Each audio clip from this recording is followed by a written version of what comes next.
سلوا التاريخ كم مجدا سطرنا على صفحاته وبه تغنى. الحمد لله کدسی یو سمینار که و در اوایل جا دارد که از نهاد کلمات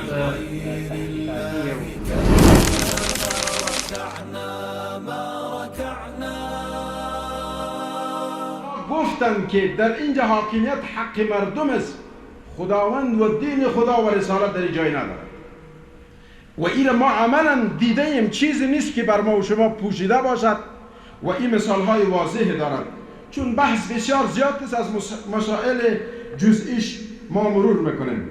دوم، اراده مردم مقدس است، یعنی هیچ اراده نیست که اراده مردم را رد کند یا اعتراض بکند. مثلا یک پادشاه یا یک رئیس جمهور ولو که دو تابعته می باشد، ولو که سکولاریزم می باشد، ولو که کمونیست می باشد، ولو که ملحد می باشد، ولو که حتی یک خارجی الاصل می باشد، بر بنیاد رایگیری و رای اکثریت ملت گماشته شود، کسی حق مبارزه و حق مخالفت را علیه از اون ندارد. چرا؟ اراده مردم که هست در دموکراسی میگه مقدس است، اراده مردم را مقدستر از دین خدا بکردن و این خودش کفر است. و هر کسی که اگر به این فکر باشد که اراده مردم نسبت به اراده الله مقدس است، بدون شک و تردید در اسلام از این باید شک کرد. و اکثریت، رای اکثریت معیار حق است اگرچه باطل باشد. در دموکراسی حسب تقنین رایگیری هست، رای میگیرند. مثلا فردا یک هندو شاید والی یک چی شود، ولایت شود، در پهلوی از یک بنام مسلمان هم خود را کاندید میکند، بنام فرض مثال یک کسی دیگه خودم کاندید میکند، اون دو با امی مسلمان هیچ تفکیک و تمیز از نگاه دموکراسی ندارد. میگه تابعیت از این مملکت را دارد، در حقیقت اگر برای اکثریت اون دو میبرد، اون دو سرپرست از این ملک میشه.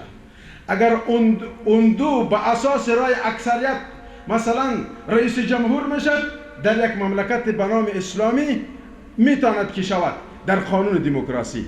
در قانون دموکراسی چنون خزعبلات و مرداری های وجود دارد. چهارم، عقل یگانه مصدر قوانین است و چیزی را که خوب بداند خوب هست، چیزی را که بد بداند بد هست.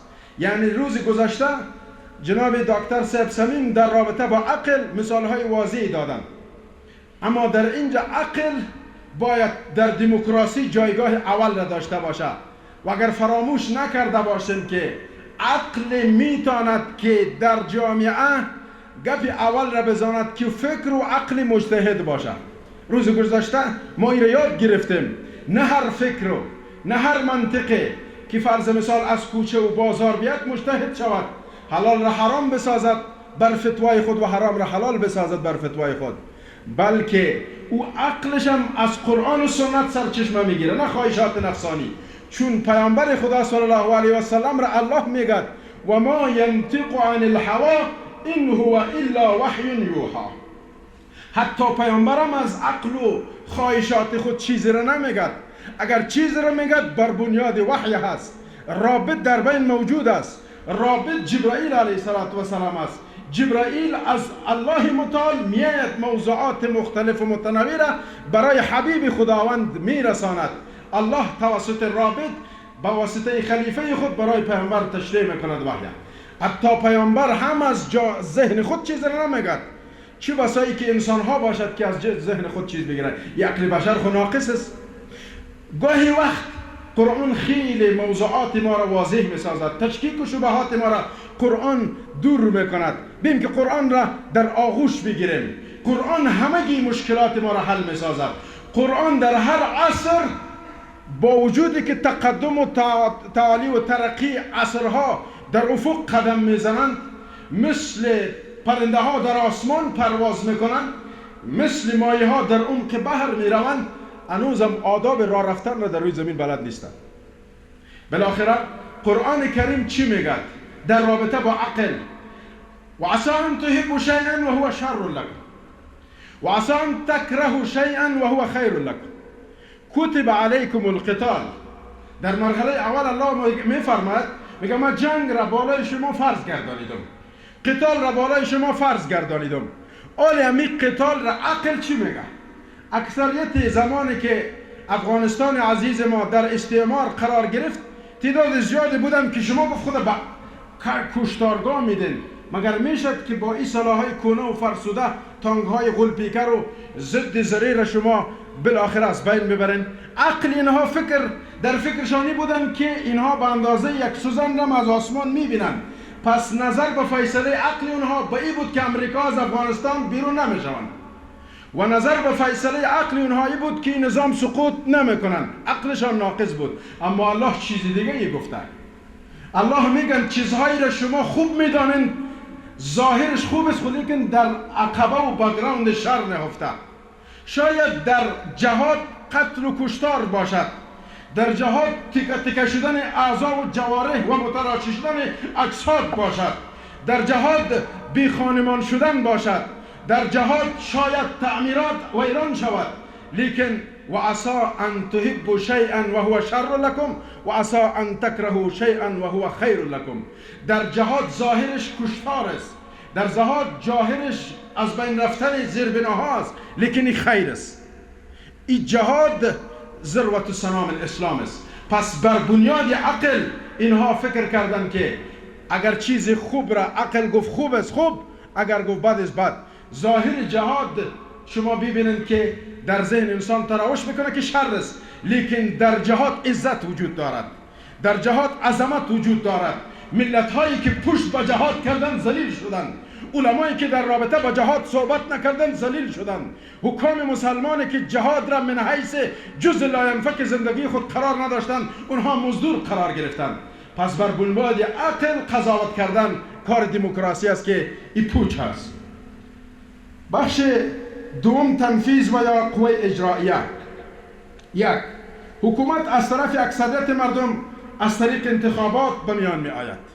انتخابات شما دیدن که چندین دور در این مملکت آغاز شد، ظاهرا انتخابات بود لیکن در باطن اون نفر تیار انتخاب شده بود. کاش که در این هم صداقت می داشتن، به می هم اعتماد و اعتقاد ندارن. اکثریت آرا بر اینها مقدس است. دو، انتخابات بر اساس قانون برگزار می گردد. سبحان الله، کدام قانون؟ و که دین در آن هیچ نقش ندارد. استادای محترم، ما بی اکسیژن زندگی میتونیم، ما بی آب زندگی میتونیم، ما بی نان و غذا زندگی میتونیم. شاید بگین چرا؟ حداقل بی اکسیژن 5 ثانیه زندگی میشه، 10 ثانیه زندگی میشه، 10 دقیقه 5 دقیقه زندگی میشه. لیکن من برای شما با وضاحت و با جرأت گفته میتونم که بی دین 1 ثانیه هم زندگی کردن محال است. در اون نظامی که دین نباشد، اون نظام به وحشت و جنگ و قوانین جنگالیت میره. بالاخره سوم موضوع، همه باشندگان یک کشور در حقوق سیاسی یکسان است. دیگه کفر سری را شما ببینید در دموکراسی. همگی کسایی که در یک مملکت زندگی میکنند از نگاه حقوقی سیاسی یکسان هستند.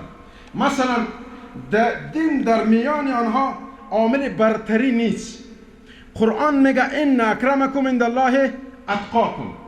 در بین شما خوب آدم کسی است که تقوا داشته باشه. پس دموکراسی چی میگه؟ تقوای شما در خانه و جیبتان ببانندش، دینداری و دیانتتان در خانه ببانند. ما به نام دین میگه در دموکراسی چیز را نمیشناسیم. پس در قوانین تنفیذی دموکراسی دین به ارجحیت و برتری ندارد، در حالی که در بین مسلمان ها هیچ کس، نه عرب بر عجم، نه پشتون بر ازبک، نه سیاه بر سفید، نه سرمایه‌دار بر فقیر، نه فقیر بر سرمایه‌دار، هیچ کس ارزش ندارد مگر ان اکرمکم عند الله اتقاکم. پس در انتخابات مسلمان بودن و یا کافر بودن مهم نیست. در نظام دموکراسی این مهم نیست که مسلمان از طرف و یا کافر هست. زن بودن و مرد بودن هم چندان ضرورت نیست. در دموکراسی میتواند که رئیس یک قوم زن باشد، در دموکراسی میتواند که زن قاضی باشد، در حالی که اسلام عزیز ما پیامبر گرانقدر ما میفرماد که او قوم هرگز روی خوشبختی را نمیبیند و عمق زمین نسبت به سطح زمین برشان بهتر است که در رأسشان یک زن باشد. ما داشتیم رئیس وزیر معارف زن بود، بالاخره فلان فلان فلان زن بود. مثالهای واضحش ما و شما دیدیم.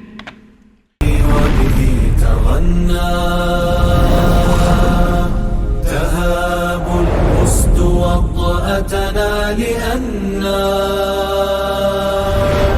لغير الله كلا ما ركعنا